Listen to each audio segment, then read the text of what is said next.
Journalist today news కు స్వాగతం. Headlines. న్యూఢిల్లీలో 8వ భారత్ ఇండోనేషియా జాయింట్ కమిషన్ సమావేశం. ఇండోనేషియాలో విదేశాంగ మంత్రితో సమావేశమైన భారత విదేశాంగ మంత్రి జైశంకర్.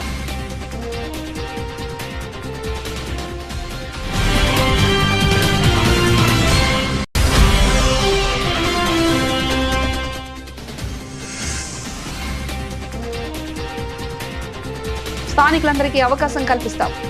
హరోహలిలో జరిగిన ఒక ర్యాలీలో కర్ణాటక ముఖ్యమంత్రి డికే శివకుమార్ వెల్లడి.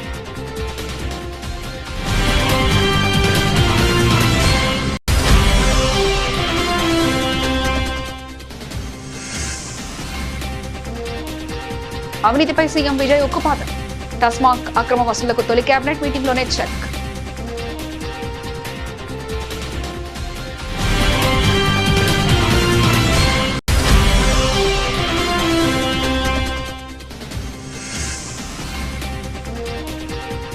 కోహెడలో అంతర్జాతీయ పండ్ల మార్కెట్ రిజిస్ట్రేషన్ ఆఫీస్ భవనాలకు సీఎం రేవంత్ శంకుస్థాపన. రంగారెడ్డి జిల్లా అభివృద్ధి చెందితేనే రాష్ట్రం అభివృద్ధి చెందుతుందని వెల్లడి.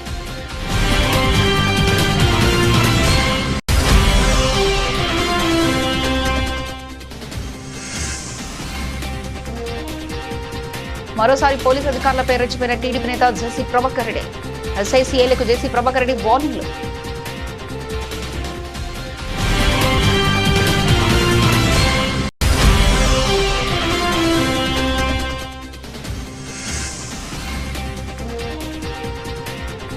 చంద్రబాబు కళ్ళలో ఆనందం చూసేందుకు తెలంగాణకు ద్రోహం చేస్తున్నాడు. సీఎం రేవంత్ పై హరీష్ రావు ధ్వజం.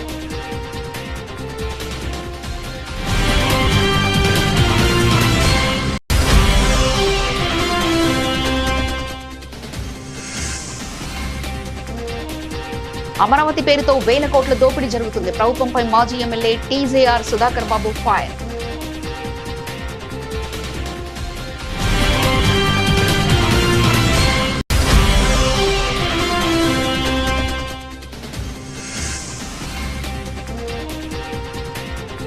డిక్షనరీల కంటే ముందే తెలంగాణ పుట్టింది. రాష్ట్ర ఆవిర్భావ వేడుకలో కేటీఆర్.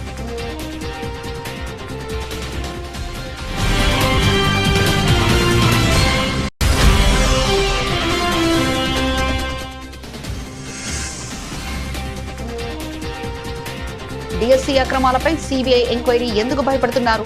ప్రభుత్వాన్ని నిలదీసిన వైసీపీ నేత కారుమూరి వెంకటరెడ్డి.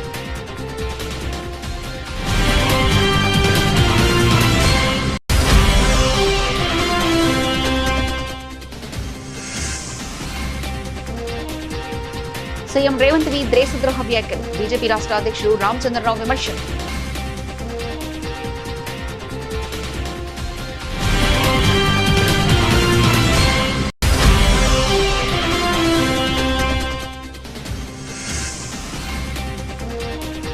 సెంచరీ మిస్ చేసుకున్న రిషబ్ పంత్. రెండో రోజు బ్రేక్ సమయానికి టీమిండియా స్కోర్ 475/6.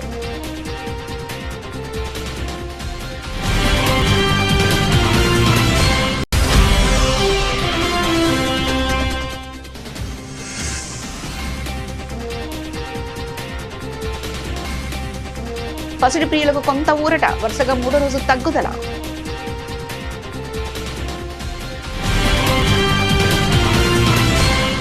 ఎనిమిదవ భారత్ ఇండోనేషియా సంయుక్త కమిషన్ సమావేశం సందర్భంగా భారత విదేశాంగ మంత్రి జైశంకర్, ఇండోనేషియా విదేశాంగ మంత్రి సుగియోవా న్యూఢిల్లీలో ద్వైపాక్షిక చర్చలు జరిపారు. ఈ సందర్భంగా జైశంకర్ మాట్లాడుతూ ఇరు దేశాల సంయుక్త కమిషన్ 4 ఏళ్ల తర్వాత జరుగుతుందని తెలిపారు.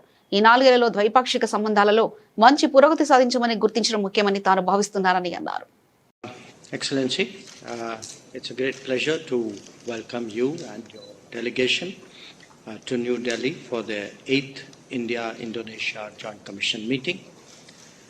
We had an opportunity to meet just last month on the sidelines of the BRICS Foreign Ministers meeting, and I really appreciate your taking time out to visit India again.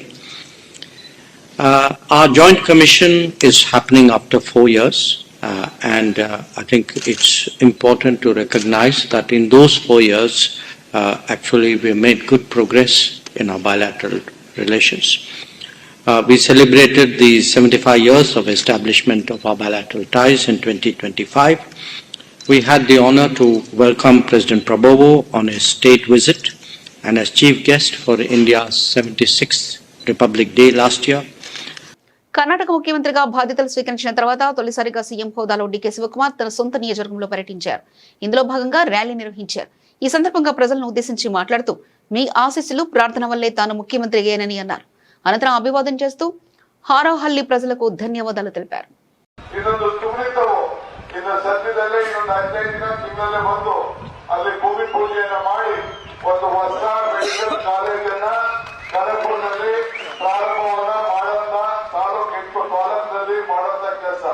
ಅದು ಆ hospital ನಿಮಗೂ ಅನುಕೂಲ, ಕನಕಪುರದವ್ರಿಗೂ ಅನುಕೂಲ, ಮಳವಳ್ಳಿಯಿಂದ ಬರುತ್ತವ್ರಿಗೂ ಅನುಕೂಲ, ಎಲ್ಲರಿಗೂ ಕೂಡ ಅನುಕೂಲ. ಯಾಕೆಂದ್ರೆ ಆರೋಗ್ಯವನ್ನ ಕಾಪಾಡಬೇಕಾದ್ದು ಅದರ ಕೆಲಸ. ಈಗಾಗಲೇ ಎಲ್ಲ ಅನೇಕ ಕೆರೆಗಳಿಗೆ ನೀರು ತುಂಬುವಂತ ಕೆಲಸವನ್ನ ನಾನು ಮಾಡಿಕೊಂಡು ಬಂದಿದ್ದೇನೆ. ಯಾರು ವ್ಯವಸಾಯನ ಬಿಡಕ್ಕೆ ಹೋಗ್ಬೇಡಿ. ನಾನು ನಮ್ಮ RS ಅವ್ರು ಹೇಳಿ ಇಲ್ಲಿ ಏನು ಗಾಂಧಿ ಫಾರಂ ಅಂತ ಇತ್ತು ಅಲ್ಲಿಗಾಗಲೇ ನಾನು ಕೃಷಿ ಕಾಲೇಜನ್ನ ಮಾಡ್ತಿದ್ದೇನೆ. ಯಾಕೆಂದ್ರೆ ಇಲ್ಲಿ ತರಕಾರಿ ಬೆಳಬೇಕು, ಹಣ್ಣು ಬೆಳಬೇಕು, ಎಲ್ಲ ಉದ್ಯೋಗಕ್ಕಿಂತ ಇದು ಬಹಳ ಉತ್ತಮವಾದಂತ ಆದಾಯ ಇರುವಂತದ್ದು. ರೈತರ ಬದುಕಿಗೆ ಒಂದು ದೊಡ್ಡ ಬದಲಾವಣೆಯನ್ನು ತರಬೇಕು. ಯಾಕೆಂದ್ರೆ ನಮ್ಮ ರೈತರಿಗೆ ಸಂಬಳ ಇಲ್ಲ, ಪ್ರಮೋಷನ್ ಇಲ್ಲ, ಪೆನ್ಷನ್ ಇಲ್ಲ, ರಿಟೈರ್ಮೆಂಟ್ ಇಲ್ಲ, ಲಂಚ ಕೂಡ ಇಲ್ಲ.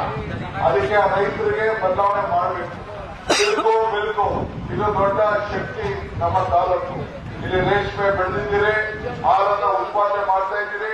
ಇದಕ್ಕೆಲ್ಲ ಕೂಡ ಈಗಾಗಲೇ DK ಸುರೇಶ್ ಅವರು ಕೂಡ ಇದ್ರ ಬಗ್ಗೆ ನಮ್ಮ ರೈತರನ್ನ ಉಳಿಸ್ಕೊಳ್ಬೇಕು ಅನ್ನೋ ದೃಷ್ಟಿಯಿಂದ ಅವತ್ತು ಅನೇಕ ಯೋಜನೆಗಳನ್ನ ಸಿದ್ಧತೆಯನ್ನ ಮಾಡ್ಕೊಂಡು ಬರ್ತಾ ಇದ್ದಾರೆ. ಇವತ್ತು ಕೈಗಾರಿಕೆ ಕೂಡ ಇಲ್ಲಿ ಬೆಳೀತಾ ಇದೆ. ಅವರು ಕೂಡ ನಾನು ಹೇಳ್ತೇನೆ, ನಮ್ಮ ಸ್ಥಳೀಯರಿಗೆಲ್ಲ ಕೂಡ ಅವಕಾಶವನ್ನು ಮಾಡಿಕೊಡ್ಬೇಕು ಅಂತ ಹೇಳಿ ಕಟ್ಟಬದ್ಧವಾದಂತ ಆದೇಶವನ್ನ ಅವ್ರಿಗೂ ಕೂಡ ನಾನು ಕೊಡೋ ವಿಷಯ ಇಲ್ಲ. ಆದ್ರೆ ನೀವು ಯಾರು ಸ್ಟ್ರೈಕು, ಅಪೋಸಿಷನ್, ಮತ್ತೊಂದು ಇವೆಲ್ಲ ಮಾಡಿದ್ರೆ ನಾನು ಅವಕಾಶ ಕೊಡುವುದಿಲ್ಲ. ಯಾವ ಸ್ಟ್ರೈಕು ಮಾಡಬಾರದು. తమిళనాడు ముఖ్యమంత్రి తమిళగ వెట్రి కలగం అధినేత సి జోసెఫ్ విజయ్ తన మార్కు పాలనను ప్రారంభించారు. తన తొలి కేబినెట్ సమావేశంలోనే రాష్ట్ర ప్రభుత్వానికి అత్యధిక ఆదాయాన్ని తెచ్చిపెట్టే ప్రభుత్వం మద్యం విక్రయాల సంస్థ టస్మాక్ ప్రక్షాళనపై ఆయన ఉక్కుపాదం మోపారు. టస్మాక్ హోల్సేల్, రవాణా, రిటైల్ విక్రయాల్లో జరుగుతున్న భారీ నిధుల మళ్లింపును, అనధికార పార్టీ ఫండ్ వసూళ్లను తక్షణమే నిలిపివేయాలని అధికారులకు ఆదేశించారు. మద్యం విక్రయాల ద్వారా వచ్చే ప్రతి రూపాయి నేరుగా ప్రభుత్వ ఖజానాకు మాత్రమే చేరాలని ఆయన స్పష్టం చేశారు. సమావేశంలో ఉన్నతాధికారులు సీఎం విజయ్ కు సమర్పించిన నివేదికల ప్రకారం టాస్మాక్ సరఫరా వ్యవస్థలో నెలకు సుమారు 102 కోట్ల మేర అనధికార వసూలు జరుగుతున్నట్లు తెలిపింది. ఆ లెక్కన గత 5 ఏళ్లలో దాదాపు 1600 కోట్ల రూపాయలు ప్రభుత్వ ఖజానాకు కాకుండా పక్కదారి పట్టినట్లు అంచనా వేస్తున్నారు. మద్యం తయారీల నుంచి రిటైల్ దుకాణాల వరకు ప్రతి లిక్కర్ కేసుపై 90, బీర్ కేసుపై 40, వైన్ కేసుపై 20 చొప్పున ఈ అక్రమ వసూళ్ల నెట్వర్క్ నడుస్తుందని, దీంతో పాటు వివాదాస్పదంగా మారిన 10 ఖాళీ సీసాల డిపాజిట్ స్కీమ్ లో పెద్ద ఎత్తున అవినీతి జరుగుతుందని గుర్తించారు. ఈ అక్రమాలను అరికట్టేందుకు జూన్ చివరి నాటికి డిపాజిట్ మొత్తాన్ని నేరుగా MRP లో కలపడం లేదా డిజిటల్ రిఫండ్స్ ప్రవేశపెట్టడం లాంటి సంస్కరణలు చేయాలని ప్రభుత్వం యోచిస్తుంది.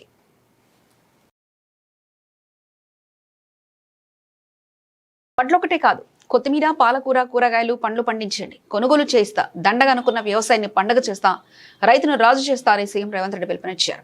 కోహెడలో అంతర్జాతీయ సమీకృత పండ్ల మార్కెట్తో సహా ఇంటిగ్రేటెడ్ రిజిస్ట్రేషన్ భవనాల సముదాయాల నిర్మాణానికి శంకుస్థాపన చేశారు. అనంతరం ఏర్పాటు చేసిన బహిరంగ సభలో సీఎం మాట్లాడారు. వచ్చే డిసెంబర్ నుంచే ఈ మార్కెట్లో క్రయ విక్రయాలు మొదలు పెడతామని, 2 నెలల్లో పూర్తి స్థాయిలో అందుబాటులోకి తెస్తామని ప్రకటించారు. గ్రీన్ ఛానల్ ద్వారా నిధులు మంజూరు చేయించుకోవాల్సిన బాధ్యత సంబంధిత మంత్రి, స్థానిక శాసనసభ్యుడిదేనని చెప్పారు. హైదరాబాదు నగరానికి ఎవరొచ్చినా, ఏ జిల్లా నుంచి వచ్చినా, ఏ రాష్ట్రం నుంచి వచ్చినా, ఏ దేశం నుంచి వచ్చినా, వాళ్ళకు పాలు కావాలన్నా, పండ్లు కావాలన్నా, కూరగాయలు కావాలన్నా, చివరికి పాలకూర, కొత్తిమీర కావాలన్నా, ఏది కావాలన్నా రంగారెడ్డి జిల్లా ప్రజలే, ఈ రైతులు కష్టపడి సూర్యుడు ఉదయించక ముందే ఇంటి దగ్గర పాలు, పండ్లు, పూలు, కూరగాయలు అన్ని కూడా ఈ జిల్లా రైతాంగం కష్టపడి పండించి ఇంటి దగ్గర ఇచ్చేవాళ్ళు. కాలక్రమేణా ఔటర్ రింగ్ రోడ్ వచ్చింది, అంతర్జాతీయ ఎయిర్పోర్ట్ వచ్చింది, మన భూముల విలువలు పెరిగినాయి, ఎకరాలు గజాలుగా మారినాయి, లేఅవుట్లుగా మారి ఈనాడు రియల్ ఎస్టేట్ పెరిగిపోయి వ్యవసాయం కుంటుపడ్డది. ఒకప్పుడు కల్వకుర్తి నుంచి RTC బస్సులో హైదరాబాద్ నగరానికి వస్తుంటే ఒక పక్కన కూరగాయలు, మరో పక్కన పాలకూర, మెంతంకూర, లేకపోతే కొత్తిమీర లాంటి తట్టలల్ల, బుట్టలల్ల చాలా మంది రైతులు బస్ ఎక్కేటోళ్ళు. ఇదే కాదు, ఒక పక్కన చూస్తే గ్రేప్ గార్డెన్స్ కనిపించేటివి. ఎన్ని రకాల పండ్లు, పాలు, కూరగాయలు, పూలు ఉన్నాయో అవన్నీ కూడా కూడా రంగారెడ్డి జిల్లా రైతాంగం ఉత్పత్తి చేసి నగర ప్రజల యొక్క అవసరాలు తీర్చేది. కాలం మారింది, అవసరాలు పెరిగినాయి. వివిధ రాష్ట్రాలు, వివిధ దేశాల నుంచి వచ్చి ఈనాడు ఔటర్ రింగ్ రోడ్డు లోపల 1,34,00,000 జనాభా ఈనాడు నివసిస్తున్నారు. Hyderabad municipal corporation, Malkajgiri municipal corporation, Cyberabad municipal corporation ఇవాళ విస్తరించి హైదరాబాద్ నగరం అంతర్జాతీయ నగరంగా మారింది. ఎంత వేగంగా అయితే నగరం అభివృద్ధి చెందిందో, ఎంత వేగంగా కృష్ణా గోదావరి జలాలు నగర దాహార్తిని తీర్చినాయో, ఈనాడు పాలు, పండ్లు, కూరగాయలు నగర ప్రజల అవసరాలు తీర్చలేకపోతున్నాయి. ఆనాడు పార్లమెంటు సభ్యుడుగా ఆ రైతులకు ఒక మనోధైర్యాన్ని ఇవ్వడానికి ఆ రోజు అక్కడికి వచ్చి మరోసారి పోలీసు అధికారులపై టీడీపీ నేత జేసీ ప్రభాకర్ రెడ్డి రెచ్చిపోయారు. గతంలో ఏఎస్పీ రోహిత్ కుమార్ చౌదరిపై జేసీ ప్రభాకర్ రెడ్డి వివాదాస్పద వ్యాఖ్యలు చేశారు. తాజాగా ఇప్పుడు ఎస్ఐసీఐలకు జేసీ ప్రభాకర్ రెడ్డి వార్నింగ్ ఇచ్చారు. ఇదే సిఐ ఈయన ఓట్లు వేయించిన సిఐ ఎస్ఐ ఇద్దరు ఉంటారు. ఈ కొడుకు ఎస్ఐ గాడు, సిఐ గాడు, వాడికి ఇదే ప్రాబ్లం వస్తే ఆ వద్దు ఏడుస్తావు. దేవుడు నీకు ఇచ్చినాడు ఆ డ్రెస్ మాకీలే. బాతోనే చెప్తానా, ఆడికి పోతావు, ఏం చేస్తావు, ఏం చేస్తావు? తిరగబడతారు జనం. నువ్వు రావాల్సిందే, మా బుద్ధి రిగ్జేషన్ చేయాల్సిందే. ఎందుకు విడిచిపెడతావు? ఏంటిగా dress? To protect people, to protect people. పిల్లలు ఉన్నారు. ఆ రోజు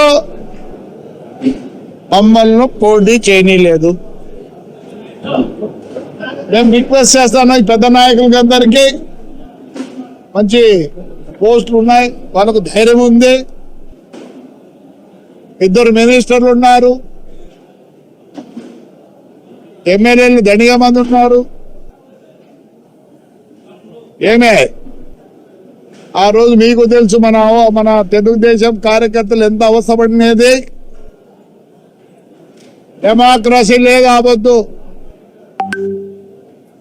నేను ఎందుకు చెప్తున్నానంటే ఆ పొద్దు ఈ పోలీసులే. ఏపీ సీఎం చంద్రబాబు కళ్లలో ఆనందం కోసం తెలంగాణ సీఎం రేవంత్ రెడ్డి పనిచేస్తున్నారని BRS deputy floor leader Harish Rao తెలిపారు. నీ గురువు కోసం తెలంగాణకు ద్రోహం చేస్తున్నావని సీఎం రేవంత్ రెడ్డిపై హరీష్ రావు మండిపడ్డారు. రేవంత్ రెడ్డి తన గురువు తొత్తుగా మారి తెలంగాణకు అన్యాయం చేస్తున్నారని విమర్శించారు. మమ్మల్ని తిడితే పడతాం కానీ తెలంగాణకు అన్యాయం జరిగితే ఊరుకోమని స్పష్టం చేశారు. హైదరాబాద్ లోని తెలంగాణ భవన్ లో హరీష్ రావు మీడియాతో మాట్లాడారు. తిడితే మేము పడతాం కానీ ప్రశ్నిస్తూనే ఉంటామని స్పష్టం చేశారు. మాకు రాష్ట్ర ప్రయోజనాలే ముఖ్యమని తెలిపారు. తెలంగాణకు అన్యాయం జరిగితే ఊరుకోమని తెలిపారు. గతంలో కృష్ణా, ఇప్పుడు గోదావరి నది నీటి విషయంలో తెలంగాణకు ద్రోహం చేయాలని చూస్తున్నారని హరీష్ రావు మండిపడ్డారు. ఇంకా చాలా వివరాలు ఉన్నాయి, ఎందుకంటే ఇది నేను ఉత్తగా చెప్తలేను, ఆధారాలతో సహా చెప్తాను. ఇప్పుడు గతంలో నేను ఇందాక చెప్పిన ఇంటర్లింకింగ్ ఆఫ్ రివర్స్లో మేము ఏం చేసినాం, ఈ ప్రతిపాదన తెర మీదకి వచ్చినప్పుడు మేము ఏం చేసినాం. రాష్ట్రం ఏర్పడ్డ తొలినాళ్లలో ఇది minutes of the meeting 6 January 2015 NWDA meeting. ఈ మీటింగ్ నేనే నీటిపారుదల శాఖ మంత్రిగా నేను హాజరైన ఆ రోజు. ఇంటర్లింకింగ్ ఆఫ్ రివర్స్ వచ్చినప్పుడు నేను ఏం చెప్పినా అనేది పేజ్ 2లో హరీష్ రావు అని చెప్పి, he stated that there was a requirement of about 1050 TMC in Telangana for its various projects. He observed that interlinking of river projects should not be planned at the cost of Telangana state benefits and argued that all ongoing future projects of Telangana should be duly considered before arriving at surplus water for transfer from Godavari basin. మాకు 1050 TMCలు అవసరం ఉన్నాయి. మా ప్రాజెక్టులన్నీ clear అయిన తర్వాత మాత్రమే interlinking of reverse project చేపట్టాలి అని చెప్పాం. నెంబర్ 2. నేను ఇంకొక మీటింగ్ వచ్చి 20th August 2018, 20 August 2018 NWDA meeting. ఈ మీటింగ్లో కూడా ఆ రోజు కూడా నేనే హాజరయ్యాను. ఈ మీటింగ్లో ఏం చెప్పామంటే, ఆ రోజు చైర్మన్గా వెదిరే శ్రీరామ్ గారు ఉన్నారు. Vedire Sriram suggested to explore the possibility of diversion of Godavari water from proposed Ichampalli dam with reduced height of 95 meters. Amaravati నిర్మాణం పేరుతో ప్రజాధనాన్ని విచ్చలవిడిగా ఖర్చు చేస్తూ భారీ అవినీతికి పాల్పడుతున్నారని వైఎస్ఆర్సీపీ రాష్ట్ర ఎస్సీ విభాగం అధ్యక్షుడు మాజీ ఎమ్మెల్యే టీజేఆర్ సుధాకర్ బాబు ఆరోపించారు. తాడేపల్లిలోని వైఎస్ఆర్సీపీ కేంద్ర కార్యాలయంలో మీడియాతో మాట్లాడిన ఆయన చంద్రబాబు ప్రభుత్వం వ్యవస్థీకృత దోపిడీకి పాల్పడుతుందని విమర్శించారు. అమరావతిలో నిర్మాణాల కోసం చదరపు అడుగుకు 20,000కు పైగా ఖర్చు చేయడం అవినీతికి పరాకాష్ఠని ఆయన అన్నారు. కేవలం చంద్రబాబు నాయుడు మాత్రమే దోపిడీని నికార్సుగా చేస్తాడు. ఏ సిగ్గుపడడు. కార్యకర్తలకు డబ్బులు పంచిపెట్టడం, కార్యకర్తల జోబులు నింపటం, వాళ్ళకు అనుకూలంగా ఉన్న పత్రికలకు దోచిపెట్టడం, మీడియా సంస్థలకు పంచిపెట్టడం అనే సిద్ధాంతాన్ని పూర్తిగా న్యాయం చేస్తూ ఓ మంచి దోచుకునే పరిపాలన అందించడంలో పూర్తిగా ఆయన సక్సెస్ అయ్యాడు. రాజధాని ప్రాంతంలో చంద్రబాబు నాయుడు గారు 5 ఎకరాల స్థలంలో సువిశాలంగా ఒక ఇల్లు కడుతున్నాడు. దాని ఎకరం విలువని వాళ్ళు ప్రభుత్వానికి డాక్యుమెంట్లు స్టాంప్ డ్యూటీ కొని ప్రభుత్వానికి వెల చెల్లించి ఇంటి నిర్మాణం చేస్తున్నారు. ఎవరికి అభ్యంతరం ఉండటానికి వీల్లేదు. అది ప్యాలెస్ కాదు సుమా, అది పూరి గుడిసె. మమ్మల్ని తాడేపల్లి ప్యాలెస్ అని అంటున్నారు కదా. జగన్మోహన్ రెడ్డి గారు ఒక అరెకరంలో 25 ఎకరంలో కట్టుకుంటే తాడేపల్లి ప్యాలెస్ అయింది. చంద్రబాబు నాయుడు గారు అమరావతిలో ఒక పూరి గుడిసె కట్టుకుంటున్నాడు. కేవలం 5 ఎకరాల్లో చంద్రబాబు నాయుడు ఇంటిని నిర్మాణం చేస్తున్న సంస్థ పేరు ఏమిటి? ఆ సంస్థకు డబ్బులు సమకూర్చి పెడుతున్న వాళ్ళు ఎవరు? ఆ సంస్థకు అనకాపల్లి జిల్లా నక్కపల్లిలోని ఇండస్ట్రియల్ ఏరియాలో ఫ్లాట్లు ఎలా అప్పగించారు, ఎంతకు అప్పగించారు, ఏ సంవత్సరంలో అప్పగించారు? దయచేసి మీరు శోధించి వివరాలన్నీ ప్రజలకు తెలియపరచమని అడుగుతున్నాను. తన ఇంటికి ఇంటీరియర్ చేస్తున్న సంస్థకు రాజధాని అమరావతిలో ఇంటీరియర్ సంస్థ ఇంటీరియర్ పనులు అంటే ఫాల్ సీలింగ్లు, లైట్లు పెట్టే వాళ్లకు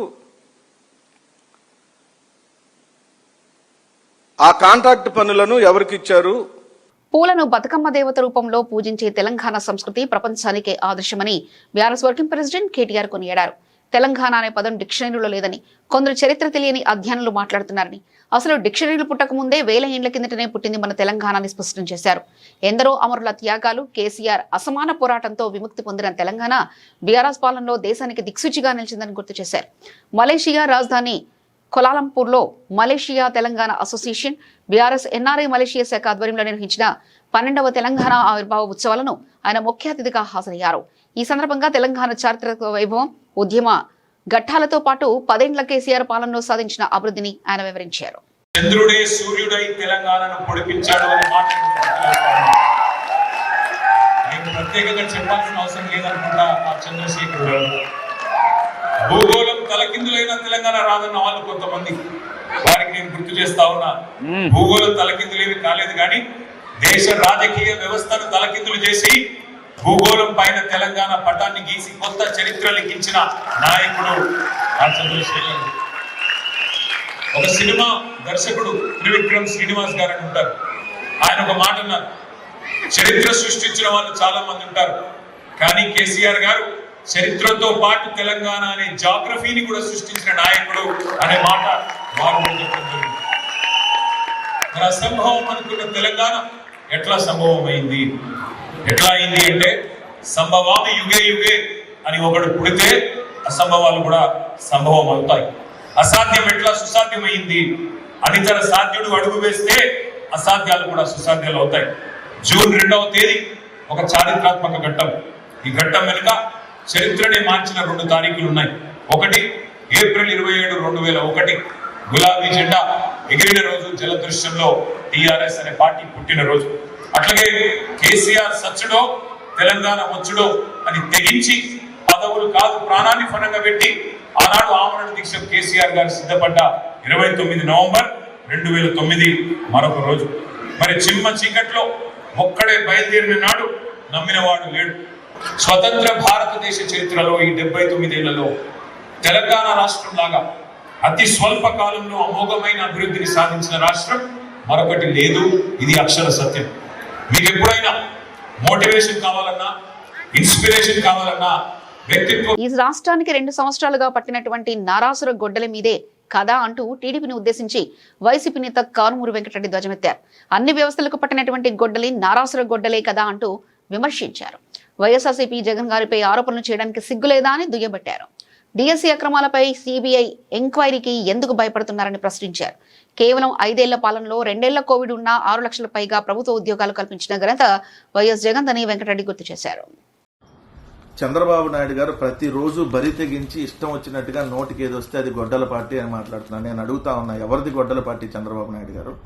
ఈ రాష్ట్రానికి 2 సంవత్సరాలుగా పట్టినటువంటి నారాసుర గొడ్డలి మీది కదా. ఈ రోజు మీది నారాసుర పార్టీ, నారాసురుడుగా మీరందరికీ ప్రజలకు తెలుసు కదా. అన్ని వ్యవస్థలకి పట్టినటువంటి శాశ్వత గొడ్డలి నారాసుర గొడ్డలే కదా. మీ పేరు నారాసురుడు, మీ పార్టీ పేరు నారాసుర పార్టీ. మీ నారాసుర గొడ్డలి ఈ రాష్ట్రానికి, నారాసుర గొడ్డలి పోటీ రాష్ట్రానికి 2 సంవత్సరాలుగా పడి రాష్ట్రంలో ప్రతి వర్గం ఈరోజు అన్యాయం అయిపోయారు. మీ నారాసుర గొడ్డలి పోటు పట్టడం వల్ల వ్యవస్థలన్నీ భ్రష్టు పట్టిపోయినాయి. ఇక్కడ జంగిల్ రాజు పాలన నడుస్తూ ఉంటే నువ్వు మళ్ళీ ప్రతిపక్షంగా ఉన్నటువంటి జగన్మోహన్ రెడ్డి గారి మీద ఆరోపణ చేస్తున్నావా? కొద్దిగన్నా మానవ జన్మ అయితే సిగ్గు కొద్దిగన్నా ఉంటుంది కదా చంద్రబాబు నాయుడు గారు. మీకు ఉందో లేదో మీరే ఇంకా చెప్పాలి. 2, నిరుద్యోగులను వంచిన వైకాపాకు డిఎస్సిపై మాట్లాడే అర్హత ఎక్కడదని అడుగుతున్నారు. ఎవరు నిరుద్యోగులను వంచింది? స్పోర్ట్స్ కోటా పోస్టుల్ని అమ్ముకొని పేపర్ లీకేజు, ఇలా ఈ డిఎస్సికి సంబంధించి మేము క్వశ్చన్స్ అడిగితే దాన్ని సమర్థవంతంగా తిప్పికొట్టాడంట. ఎందుకు దమ్ముంటే సిబిఐ ఎంక్వైరీ ఇవ్వచ్చు కదా, అప్పుడు సిబిఐ తేల్చిద్ది కదా, సమర్థవంతంగా తేల్చిద్ది కదా సిబిఐ. ఏం దమ్ము లేదా? పైన అధికారంలో మీరే ఉన్నారు, కింద అధికారంలో మీరే ఉన్నారు, అయినా సిబిఐ ఎంక్వైరీ ఇవ్వడానికి భయపడుతున్నారంటేనే ఇక్కడ డిఎస్సిలో నీ కొడుకు ఆధ్వర్యంలో, మీ శాప్ చైర్మన్ రవినాయుడు ఆధ్వర్యంలో అక్రమాలు జరిగినాయి. అవినీతి డిఎస్సి ఇది. పోస్టులు నమ్ముకున్నారు. మేము అడిగిన దానికి సూటిగా సమాధానం చెప్పలేకపోతున్నారు. ఏదైతే 3.5 లక్షల మంది డిఎస్సి అభ్యర్థుల జీవితాలని నాశనం చేశారు మీరు. అదేమని అడిగితే మీరంటే ఒక్క డిఎస్సి కూడా ఇవ్వలేదని చెప్పి దుష్ప్రచారం చేస్తారు. ఎవరు చెప్పారు? దీనికి సమాధానం చెప్పు. 1998 సంవత్సరంలో డిఎస్సికి సంబంధించిన 4059 పోస్టుల్ని ఉద్యోగ ముఖ్యమంత్రి రేవంత్ రెడ్డి ఓ ఆంగ్ల పత్రిక ఇంటర్వ్యూలో మాట్లాడిన మాటలు వింటుంటే ఆయనవి దేశద్రోహ వ్యాఖ్యలని స్పష్టమవుతుందని బీజేపీ రాష్ట్ర అధ్యక్షుడు ఎన్ రామచంద్రరావు చెప్పారు. యాదగిరిగుట్టలో జరుగుతున్న బీజేపీ హైదరాబాద్ సెంట్రల్ పండిట్ దీన్ దయాళ్ అభియాన్ ప్రశిక్షణ కార్యక్రమంలో ఆయన ప్రసంగించారు. ఢిల్లీలో పాలన సాగిస్తున్న నేతలకు సెల్యూట్ చేయాలంటే సిగ్గనిపిస్తుందంటూ రేవంత్ చెప్పడాన్ని ఆయన ఖండించారు. 60-70 సార్లు ఢిల్లీ వెళ్లి రాహుల్ సోనియా గాంధీ కాళ్లు మొక్కి కప్పం కట్టడం సిగ్గనిపించట్లేదా అని ఆయన ప్రశ్నించారు. దక్షిణాది ఉత్తరాది అనేవి దేశ వ్యతిరేక మాటలని అన్నారు. కాంగ్రెస్ పార్టీ ఈ దేశాన్ని విభజించే ఆలోచన ఉన్నది.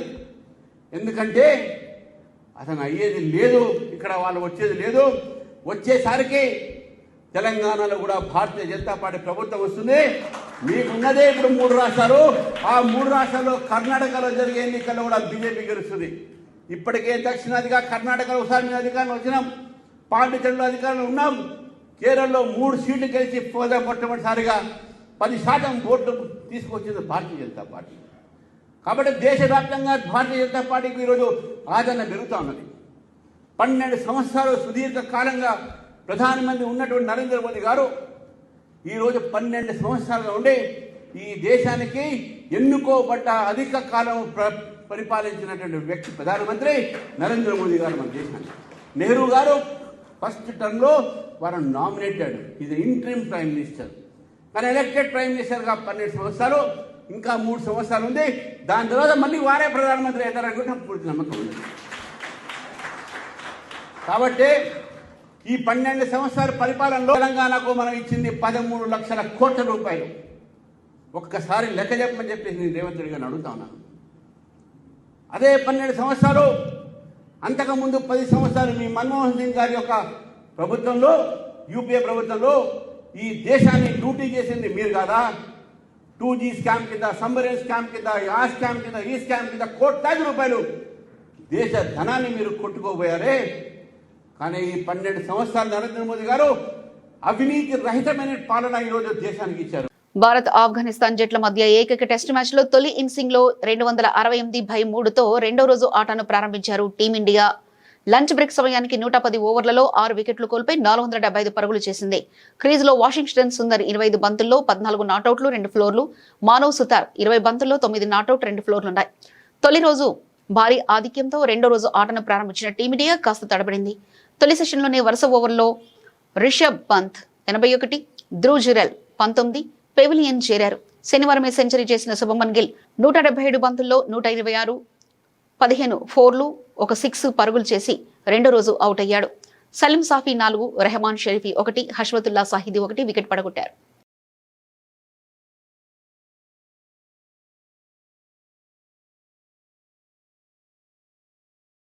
దేశీయ మార్కెట్లో బంగారం ధరలు వరుసగా 3 రోజులు కూడా తగ్గుముఖం పట్టాయి.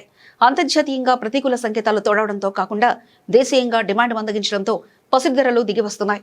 జూన్ 7 నాటి ట్రెండింగ్ లో 24 క్యారెట్ల బంగారం ధర 10 గ్రాములు సుమారు ₹300 తగ్గి 1,52,730 వద్దకు చేరింది. అలాగే 22 క్యారెట్ల 10 గ్రాముల ఆభరణాల బంగారం ధర 1,40,000 వద్ద కొనసాగుతుంది. నగరంలో కిలో వెండి ధర 2.7 లక్షలుగా నమోదైంది. విజయవాడలో కూడా ఇవే ధరలు కొనసాగుతున్నాయి. ఇక దేశంలోని ఇతర ప్రధాన నగరాల విషయానికి వస్తే చెన్నైలో ప్రస్తుతం 24 క్యారెట్ల 10 గ్రాముల పసిడి ధర 1,54,910గా ఉండగా 22 క్యారెట్ల బంగారం ధర 1,42,000గా ఉంది. ముంబైలో 10 గ్రాములు 24 క్యారెట్ల బంగారం ధర 1,52,730 వద్ద, 22 క్యారెట్ల బంగారం ధర 1,40,000 వద్ద కొనసాగుతుంది. దేశ రాజధాని న్యూఢిల్లీలో 24 క్యారెట్ల 10 గ్రాముల బంగారం ధర 1,55,910గా ఉంది. 22 క్యారెట్ల పసిడి ధర 1,40,150 వద్ద కొనసాగుతుంది. నిన్న భారత మార్కెట్లో మేలిమి బంగారం సగటు ధర రికార్డు స్థాయిలో 3,000 మేర తగ్గగా వెండి ధరలో 10,000 మేర కోతబడింది. బులెటిన్ ముగిసే ముందు హెడ్లైన్స్ మరోసారి చూద్దాం. న్యూఢిల్లీలో 8వ భారత్ ఇండోనేషియా జాయింట్ కమిషన్ సమావేశం. ఇండోనేషియాలో విదేశాంగ మంత్రితో సమావేశమైన భారత విదేశాంగ మంత్రి జైశంకర్.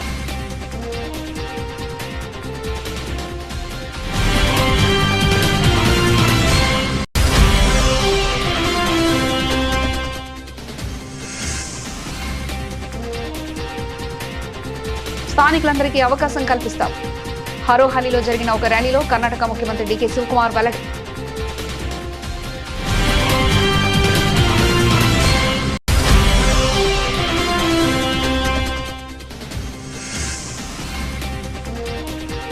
అవినీతిపై సీఎం విజయ్ ఉక్కుపాదం.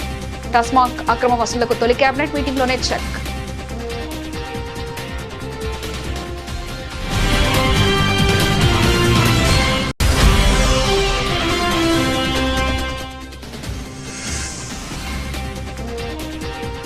కోహెడలో అంతర్జాతీయ పండ్ల మార్కెట్ రిజిస్ట్రేషన్ ఆఫీస్ భవనాలకు సీఎం రేవంత్ శంకుస్థాపన. రంగారెడ్డి జిల్లా అభివృద్ధి చెందితేనే రాష్ట్రం అభివృద్ధి చెందుతుందని వెల్లడి.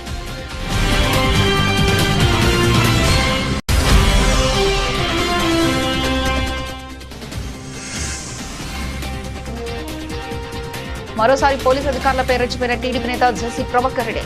ఎస్ఐసీఏలకు జేసీ ప్రభాకర్ రెడ్డి వార్నింగ్లు.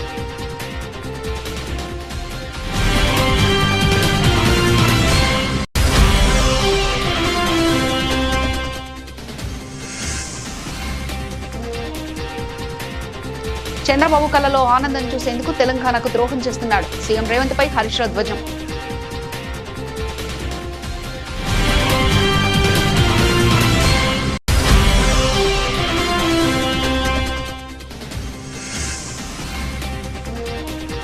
అమరావతి పేరుతో వేల కోట్ల దోపిడీ జరుగుతుంది. ప్రభుత్వంపై మాజీ ఎమ్మెల్యే టీజేఆర్ సుధాకర్ బాబు ఫైర్.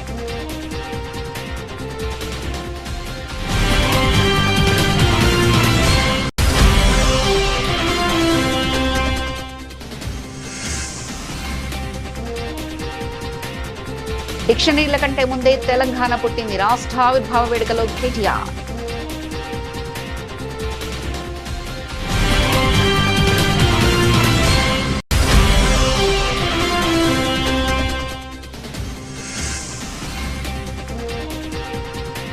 డిఎస్సీ అక్రమాలపై సిబిఐ ఎంక్వైరీ ఎందుకు భయపడుతున్నారు? ప్రభుత్వాన్ని నిలదీసిన వైసీపీ నేత కారుమూరి వెంకటరెడ్డి.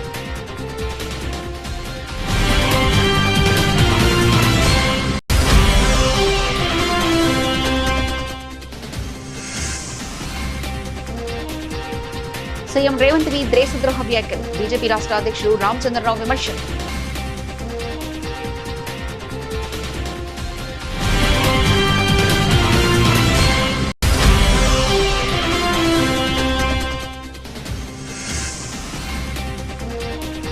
సెంచరీ మిస్ చేసుకున్న రిషబ్ పంత్. రెండో రోజు బ్రేక్ సమయానికి టీమిండియా స్కోర్ 475/6.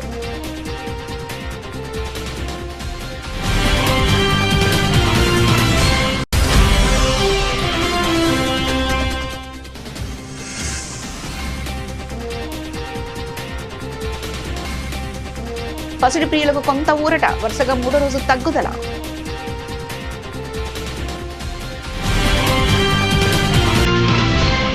ఇవి ఇప్పటివరకున్న అప్డేట్స్. మరో బులెటిన్లో మళ్ళీ కలుసుకుందాం. అంతవరకు సెలవు. నమస్కారం.